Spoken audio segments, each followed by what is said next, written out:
সোহেল, কই যাইতে আছো?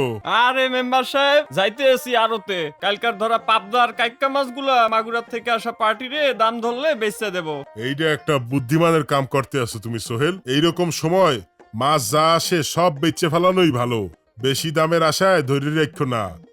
আর তোমার পাশের বাড়ির ওগো তো খামার গেরস্তি, ওগরে বুঝাও না কেন? হ্যাগরে তো মুইও কইলাম, কত কইরে বোঝাইছি যে বীজ রোপণ না করতে, শস্যগুলো রাইখে দিতে। হেরা কি আর মোর কথা শোনে?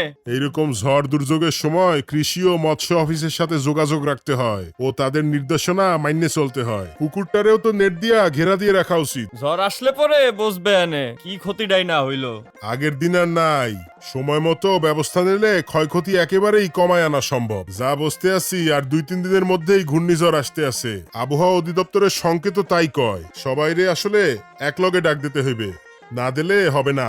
সোহেল, তুমি এক কাজ করো, তুমি আড়তের থেকে ফেরার সময় যে কয়েকজন কাবিল জওয়ান বান্দা পাইবা, ডাইকিয়া চেয়ারম্যান সাহেবের বাড়িতে উঠানে লইয়া আসবা। মগো এখন সময় আসছে একত্রিত হইয়া জানমালের রক্ষা করার। বাকিরা তো অবশ্যই আল্লাহ রহিমের উপর। যে আচ্ছা সেলিম ভাই, মোরা সব সামলায় নেব, আমনে কোনো টেনশন করেন না।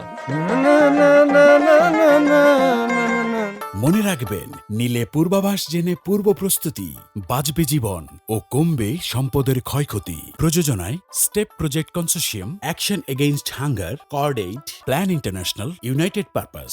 আর্থিক সহযোগিতায় ইউরোপিয়ান ইউনিয়ন হিউম্যানিটেরিয়ান এইড।